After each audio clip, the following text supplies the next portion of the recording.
단국대학교 2015학년도 수시유형 정리하겠습니다. 단국대의 시험 시간은 모두 2시간입니다. 대체적으로 넉넉하다는 것이 시험 보고 온 학생들의 일반적인 반응이었습니다. 원고지 분량 전부 다 정해진 상태에서 출제가 되고 학생 여러분들에게는 A4 3장 정도의 연습지가 제공이 될 것입니다. 아마 충분한 양의 연습이 되는 만큼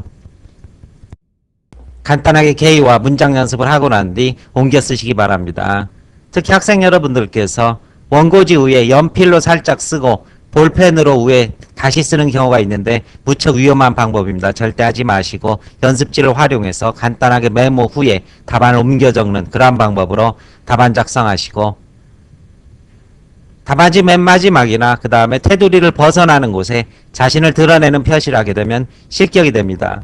대표적으로 이모티콘 같은 것을 사용하거나 예절 바르게 읽어주셔서 감사합니다. 꾸벅 이런 것도 탈락 사유가 될 것입니다. 단국대 진심 가고 싶습니다. 뭐 이런 메모도 진심 갈 수 없는 그런 짓을 하는 것이고 답안 작성은 볼펜으로만 가능합니다.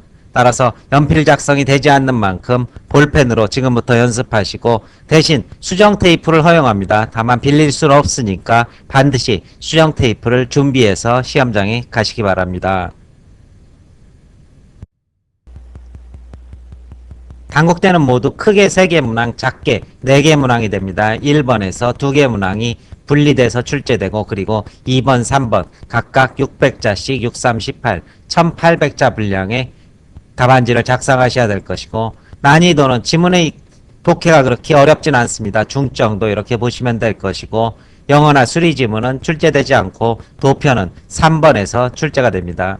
전체적인 서술은 독해와 독해 적용입니다. 그리고 창의적인 자기 견해를 쓰는 부분은 거의 포함되지 않는다. 다만 독해 내용을 토대로 해서 자신의 견해를 다소 확장하는 정도다 이렇게 생각하시고 단국대 가서 불필요한 상상력이나 창의력 발휘하지 마시고 독해 내용 충실하게 파악하시기 바랍니다.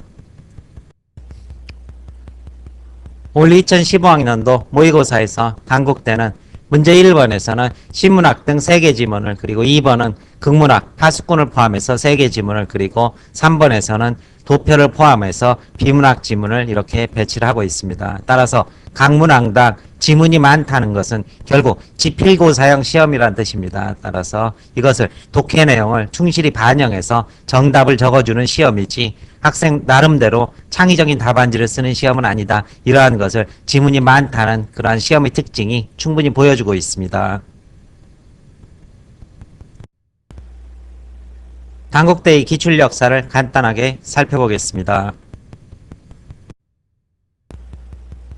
3개 문항의 도표를 줄곧 포함시키는 문제를 출제했다는 사실 한눈에 알 수 있을 것이고 그리고 문제 1번에서는 이제 간단한 제시문을 요약 그리고 2번에서는 제시문의 적용 3번은 제시문과 연관된 도표 해석 이러한 식의 패턴을 또 보인다는 것도 단국대 문제의 한 가지 특징입니다. 이제 작년 기출과 올 모의고사 문제를 토대로 해서 어떠한 지시사항을 담고 있는지 간략하게 살펴보겠습니다. 작년 시험 문제입니다. 1번 문제에서 핵심 단어를 찾아 쓰고 2번 문제에서는 그와 관련되어서 나를 설명하고 다시 가 입장에서 이를 활용해서 다에 드러난 삶의 태도를 요약하라 이런 요구를 하고 있습니다. 학생 여러분들이 1번에서 단어를 찾는데 혹시 단어를 자신이 만들어야 된다 이렇게 생각하지 마십시오. 본문에 있는 단어 중에서 핵심 단어를 먼저 제시하고 그 단어와 관련돼서 이 글이 어떠한 주제를 담고 있다 해서 플러스 알파에서 첫 문장에 그 단어를 포함한 주제 그리고 부연 이런 식으로 간단하게 요약을 해주시면 될 것이고 이 키워드를 잊지 않은 상태에서 나머지 제시문 2개 정도가 플러스가 될 것입니다. 나머지 제시문도 같은 맥락에서 해석해 주는 것 그것이 문제 1번입니다. 따라서 키워드 중심의 요약문항 이렇게 문제 1번을 정리할 수 있을 것이고 문제 2번에서는 다소 길게 600자를 요구하고 있는데 역시 제시문은 충분히 주고 있습니다. 다에 나타난 한 가지 상황과 관련해서 가나라는 이러한 상반된 입장이 어떤 의미를 지니는지 연관지어 설명하고 가에 나타난 찬반 논 중 자신의 관점과 대립되는 견해를 역시 비판하라, 자신의 견해를 쓰는 것이 아니라 비판하라는 이러한 독해 확장의 문제를 이번에 배치를 하고 있습니다. 이 경우 학생 여러분들은 상대의 논거를 짤막하게 인용하면서 이 논거가 어떻게 잘못됐는지에 대해서 역시 자신도 논거를 들이대면서 비판하는 글을 쓰셔야 될 것입니다.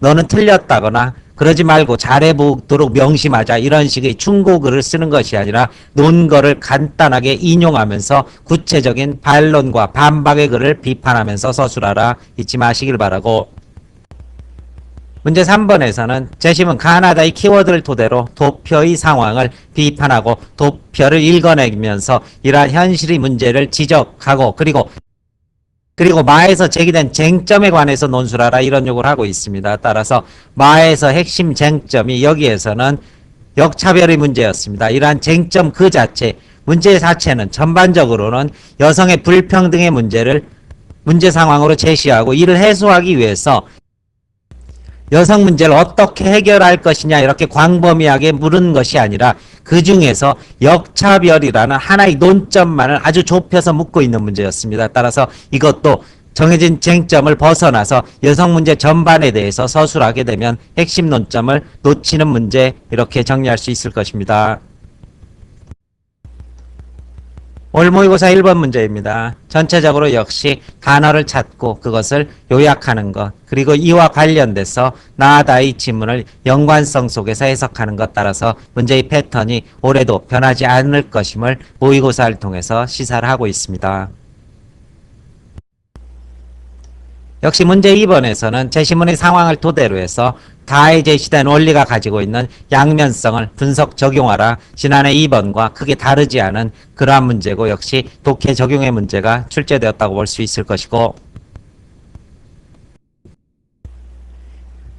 역시 3번에서는 제시문을 토대로 통계를 해석하고 그리고 이 문제에서는 마지막으로 라의 화자, 따라서 이러한 소설문학 속에서 담긴 그러한 의미를 해석하는 그런 문제가 출제가 됐는데, 여기에 대해서 단국대 측에서는 두 가지 해석이 모두 가능하다고 최종적인 그러한 평가의 기준을 제시를 했습니다. 따라서 학생 여러분들도 자신이 시험장에서 문학을 해석하는 과정에서 다소 고민이 되거나 갈등이 되더라도 너무 망설이지 마시고 자신의 한 가지 입장을 분명히 정해서 분명하게 이렇게 밀고 나가는 그러한 과감성도 필요하다는 사실을 2015학년도 단국대 평가 기준에서 잘 보여주고 있습니다.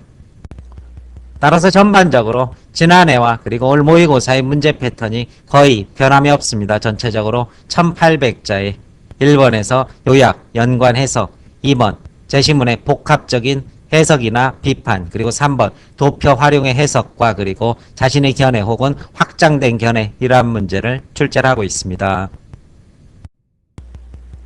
300자나 600자는 그리 많은 분량이 아닙니다. 원고지 사전 안배에서 핵심적인 단어로만 곧바로 답만 작성한다, 이런 기분으로 쓰십시오. 불필요한 서론 이런 걸 작성하다 보면 핵심적인 요소를 놓치게 됩니다.